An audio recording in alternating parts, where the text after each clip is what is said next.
Bonjour mes amis. Le nouveau film de James Cameron, Avatar 2, a battu tous les records au cours de l'année dernière. Aucun film français n'a rapporté autant de recettes dans le monde qu'Avatar 2. En France, celle-ci dépasse déjà les 52,3 millions de dollars. Et si cela continue ainsi, elles dépasseront bientôt celles d'Avatar 1. Grâce aux moyens mis en place par James Cameron, le réalisateur, ce film promet de battre le record et pourrait générer plus de 2 milliards de dollars. Mais avant de commencer la vidéo, si vous n'êtes pas abonné à la chaîne, faites-le et cliquez sur le bouton j'aime. Il ne fait aucun doute que le grand public apprécie beaucoup ce film, et notamment pour ses effets spéciaux, car tout y semble réel, comme si ce monde prenait vie. Mais quelle serait votre réaction si je vous disais que c'est un monde réel? Non pas dans le sens où Pandora est une planète qui existe réellement, mais dans le sens où le monde imaginé par James Cameron est un reflet de notre Terre. Car si vous y prêtez bien attention, vous remarquerez que même le plus petit détail reflète ce que nous vivons sur notre planète. Le thème général des deux films Avatar n'est pas très difficile à saisir. Ce film montre l'impérialisme et le capitalisme qui vont de pair. Les colonisateurs s'installent dans un endroit et les autochtones qui y vivent sont soit déplacés par la force, soit brutalement tués. Nous avons vu cela se produire partout dans le monde depuis des siècles. La Compagnie des Indes orientales en est un exemple majeur. L'East India Company, ou Compagnie des Indes orientales, était littéralement une entreprise dont le but était de faire des profits grâce à la colonisation en exploitant les ressources naturelles des pays envahis. Ce qui la différencie des entreprises actuelles, c'est qu'elle avait sa propre armée. Or, dans le film Avatar, si vous y faites bien attention, la même chose est décrite à travers la méga corporation RDA, qui est la plus grande organisation non gouvernementale. Cette entreprise travaille dans le domaine de l'espace et exerce plus de pouvoir que les gouvernements sur Terre. Comme la Compagnie des Indes orientales avait sa propre armée, de même la RDA en a une aussi, et elle déclare la guerre à Pandora dans le premier film. RDA a le monopole des droits sur tous les produits qui sont expédiés, transformés ou développés sur Pandora, voire n'importe où ailleurs en dehors de la Terre. C'est assez similaire à la Compagnie des Indes orientales. L'East India Company, ou Compagnie des Indes orientales, avait le monopole sur tout. Tous les produits étaient fabriqués dans la zone colonisée et toutes les cultures y étaient exploitées. Ce sont des parallèles des plus évidents. Mais penchons-nous à présent sur les petits détails qui pourraient nous échapper, car si vous y regardez bien, vous verrez à quel point ce qui est montré dans le film est un reflet de la Terre. James Cameron est un écologiste convaincu. Dans une interview, il a dit que durant les 13 ans qui avaient séparé Avatar 1 de Avatar 2, il avait envisagé d'abandonner la production cinématographique. Mais heureusement, il ne l'a pas fait. James Cameron se passionne pour l'environnement, la faune et la flore de la Terre. Le monde de Pandora qu'il a construit s'inspire de notre planète. Les rochers flottants que vous voyez dans Pandora sont semblables aux collines de la Chine. Mais ce n'est pas la seule chose. Regardez cette glycine au Japon, un arbre de plus de 150 ans. Lorsque cet arbre porte des fleurs au printemps, il est magnifique, dans des teintes roses et violettes. Ces arbres ressemblent toujours à ça. Mais cet arbre spécifique au Japon est énorme. Et maintenant, regardez l'arbre des âmes d'Avatar. Regardez comme ils sont similaires. Dans Avatar, vous aurez sans doute remarqué que tout brille dans l'obscurité. Une lumière brillante, bleu-vert, et que tous les organismes vivants de Pandora ont des propriétés bioluminescentes. Encore une fois, ce n'est pas quelque chose que l'on trouve uniquement sur Pandora. Regardez ce lagon bioluminescent en Jamaïque. Les micro-organismes présents dans l'eau s'illuminent d'une couleur bleue lorsque vous vous déplacez dans l'eau. Il existe 4 lagons bioluminescents sur Terre, en Indonésie, aux Bahamas, à Porto Rico et en Jamaïque. En dehors de ceux-ci, en Nouvelle-Zélande, vous pouvez voir des grottes éclairées par des verres luisants.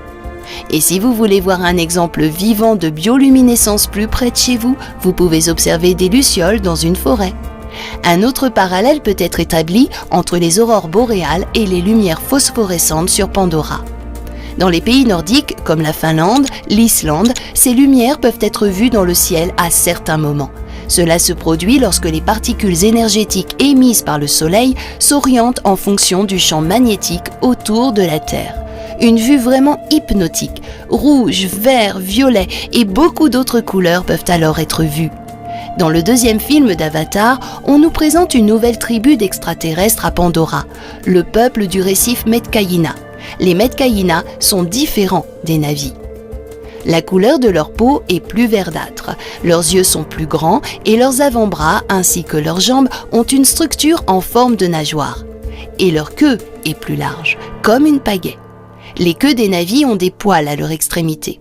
En effet, il est démontré que l'évolution du peuple Metkayina est différente de celle du peuple Na'vi. Ils se sont adaptés à la vie près de l'eau alors que les Na'vi se sont adaptés à la forêt. Pensez-vous que tout cela est le fruit de l'imagination de James Cameron ? Non, même ici il s'est inspiré de choses trouvées sur Terre. Comme l'a révélé James Cameron lui-même lors d'une interview pour National Geographic, les îles montrées dans le deuxième film sont inspirées des îles du Pacifique comme la Micronésie et la Polynésie. Et le peuple Metkayina s'inspire du peuple tribal Sama-Bajo que l'on trouve sur certaines îles d'Indonésie et des Philippines. Ils sont connus sous le nom de gitans de la mer ou de nomades de la mer. Le fait le plus étonnant à leur sujet est qu'ils ont évolué pour mieux survivre près de l'eau. Ils ont une capacité étonnante de plonger en apnée. Ils passent beaucoup de temps sous l'eau. Les jeunes enfants des tribus Bajo ont les tympans lacérés à force de plonger. Le mauvais côté de la chose est que lorsqu'ils vieillissent, ils développent des problèmes d'audition. Mais l'avantage est qu'ils peuvent plonger plus librement sous l'eau. Ils peuvent aller à de plus grandes profondeurs sous l'océan et on dit qu'ils passent plus de 5 heures sous l'eau par jour. Dans une étude de 2018, il a été démontré comment la rate des Bajo est 50% plus grande que celle des autres personnes et que leur sang contient un taux plus élevé d'hémoglobine, ce qui leur permet de retenir leur souffle plus longtemps lorsqu'ils plongent. Et plusieurs cas ont démontré que leur constitution génétique leur permet de mieux voir sous l'eau. Puisque nous évoquons la vision sous l'eau, on dit que les Metkayina sur Pandora ont une troisième paupière appelée membrane nictitante. Mes amis, une membrane nictitante est quelque chose que l'on trouve chez de nombreux animaux. Normalement, elle est transparente ou translucide et cette troisième membrane sert à protéger l'œil pour que rien n'entre dans les yeux pendant la plongée. Étant mieux hydratés, les yeux offrent donc une meilleure visibilité. On retrouve ce principe chez les ours polaires, dont les yeux sont naturellement protégés des rayons ultraviolets afin d'éviter la cécité des neiges. Dans le film, on peut voir sur l'eau de grands vaisseaux RDA utilisés par les humains pour le transport. Ces vaisseaux planent au-dessus de l'eau. Cela peut sembler être une technologie futuriste. Mais que diriez-vous si je vous disais qu'ils existent réellement ? Ils se sont inspirés de l'écranoplane. Les écranoplanes étaient des vaisseaux qui ressemblaient à ça, développés par l'Union soviétique dans les années 60. Ils planaient au-dessus de l'eau et ressemblaient à un avion. Leur plus grand avantage était qu'ils ne pouvaient pas être détectés par les radars puisqu'ils ne volaient pas aussi haut que les avions, ni par les sonars puisqu'ils n'étaient pas en contact avec l'eau. Ainsi, la friction avec l'eau était-elle fortement réduite, ce qui leur permettait de voler à grande vitesse. Construit par l'Union soviétique, le plus grand écranoplane était le KM, avec 10 moteurs à réaction à l'avant. Ces images réelles vous montrent le moment où il a été testé. Avec l'aide de ces moteurs à réaction, il pouvait s'élever au-dessus de l'eau. Mais maintenant, vous vous demandez sans doute pourquoi on ne le voit plus de nos jours. Eh bien, parce que, mes amis, cette technologie avait de nombreuses failles. Les écranoplanes avaient besoin d'un grand rayon pour tourner. L'eau de mer corrodait le moteur et il était très compliqué de faire fonctionner cet avion. Dans les années 80, le gouvernement soviétique a réalisé que cela ne valait pas la peine de dépenser plus d'argent pour cette technologie et que le pays gaspillait ses fonds, qu'il était donc plus sage d'utiliser l'argent pour autre chose et donc son développement a été abandonné sur le champ. Une autre technologie de ce genre est également montrée dans le premier film Avatar. Une grande machine minière utilisée par les humains pour extraire l'unobtainium sur Pandora. On dit que l'unobtainium est un minéral rare qui a une grande valeur. Et dans le premier film Avatar, il est dit que c'est la raison pour laquelle les humains sont allés sur Pandora. pour extraire et faire de l'argent. Enfin, pas les humains, la RDA. Cette grande entreprise est à blâmer pour cela. La gigantesque machine qu'ils utilisaient pour exploiter les mines est disponible sur Terre. Une excavatrice à roue pelle connue sous le nom de Bagger 293. La Bagger 293 est la plus gigantesque excavatrice à roues à godet fabriquée par l'homme à ce jour. On peut la trouver dans une mine de charbon en Allemagne. Cette machine, qui mesure 96 mètres de haut, est titanesque, presque un tiers de la hauteur de la tour Eiffel. Elle fait 225 mètres de long et pèse 14 000 tonnes. Elle creuse à une vitesse sans précédent. Elle peut extraire jusqu'à 200 000 tonnes de terre en un seul jour. Et cette machine est si énorme que pour grimper à son sommet, vous devez marcher 1 kilomètre. Peut-être que le fait le plus stupéfiant à son sujet est qu'il s'agit d'une machine mobile, un véhicule en quelque sorte. Elle peut être déplacée dans un endroit à un autre, mais seulement à la vitesse de 0,1 km par heure. Le déplacement est un grand défi, car quel que soit l'endroit où vous emmenez cette machine, toutes les routes risquent de s'effondrer sous son poids. Récemment, des personnes en Allemagne ont protesté contre l'utilisation de cette machine pour l'extraction du charbon. Si nous parlons des animaux de Pandora, ils sont inspirés des animaux présents sur Terre. Lilou est une créature montée à plusieurs reprises dans le deuxième film et ressemble à un Pokémon.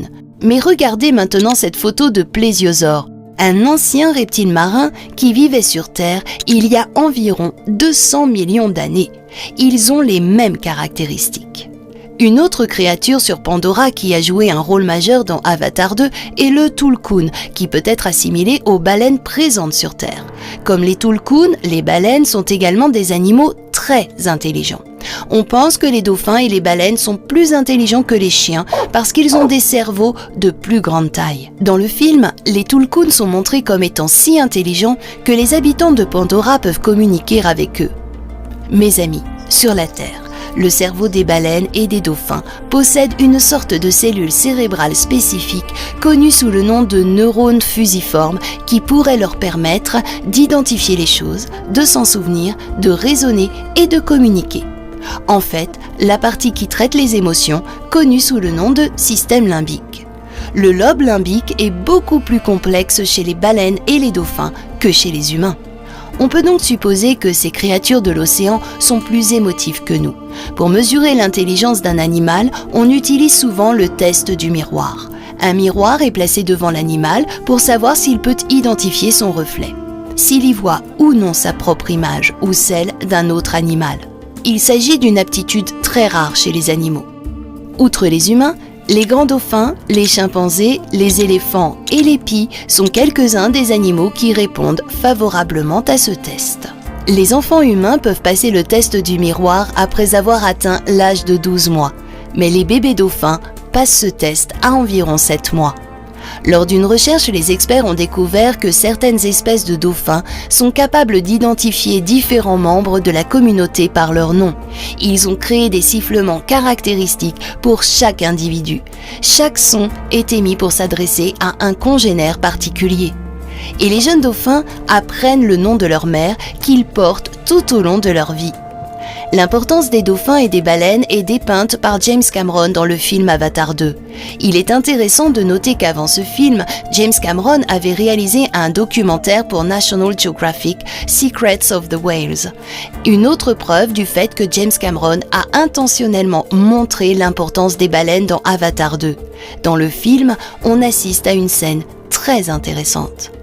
Ce film est également inspiré d'une photo réelle d'une baleine, et l'importance de la protection de ces baleines est reflétée. Si nous remontons dans le temps, nous pouvons voir comment dans les années 1600, la chasse commerciale à la baleine a été rendue populaire par les Britanniques et les Hollandais. En 1712, pour la première fois, un cachalot a été capturé par des humains, ce qui est très important, car normalement, les cachalots se trouvent en haute mer. Il faut donc faire un long voyage pour les attraper. Les humains ont chassé les baleines pour en extraire l'huile. Celle-ci était très prisée au XVIIIe et au XIXe siècle car elle était utilisée comme lubrifiant dans les usines et pour éclairer les maisons. Ce n'est qu'en 1879, lorsque le pétrole a été découvert en Pennsylvanie, que la demande d'huile de cachalot a diminué. Mais des décennies plus tard, la demande pour la chasse à la baleine a augmenté à nouveau lorsque les réserves de graisse pour la fabrication de savon se sont épuisées. Au début des années 1900, chaque année, entre 2000 et 20 000 baleines étaient chassées par les humains. La Norvège était devenue influente dans le domaine de la chasse à la baleine. C'est Sven Foyn, un Norvégien, qui a inventé le premier navire de chasse à la baleine fonctionnant à la vapeur. Il a fait breveter le canon à harpon sur le navire. Le harpon était dirigé par un granulé pour tuer la baleine. Le canon à harpon ressemblait à ceci. Un équipement similaire est utilisé pour tuer les tulkuns dans Pandora. Après la Seconde Guerre mondiale, l'huile de baleine était devenue très importante pour l'Europe et la viande de baleine était très demandée dans des pays comme le Japon et la Russie. Les pays britanniques et norvégiens contrôlaient plus de 80% du commerce et leur succès a attiré d'autres pays vers la chasse à la baleine, les Pays-Bas, l'Union soviétique et le Japon. À cette époque, l'homme s'est rendu compte que si la chasse à la baleine se poursuivait, les baleines disparaîtraient un jour. En 1946, la Commission baleinière internationale a imposé une limite à la chasse aux baleines en diminuant la prise des individus à 15 000 baleines bleues, ce qui généra de vifs mécontentements. Mais malgré tout, en 1962, ce nombre fut réduit à 2300. En dépit de cela, la population de baleines ne cessa de diminuer. L'espèce était sur le point de s'éteindre. En 1963, les baleines à bosse ont été protégées. Les baleines bleues l'ont été en 1965 et en 1982, la Commission baleinière internationale a interdit la chasse commerciale à la baleine. Grâce à cette interdiction, certaines espèces de baleines se sont énormément reconstituées, comme les baleines à bosse par exemple.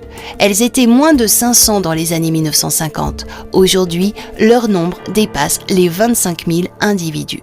Les baleines sont passées de la catégorie en danger à la catégorie préoccupation mineure et leur population d'origine s'est reconstituée à 93%.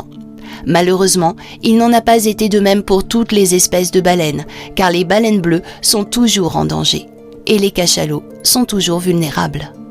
Malgré l'interdiction de la chasse commerciale à la baleine, 3 pays refusent cependant toujours d'accepter cette interdiction: l'Islande, la Norvège et le Japon.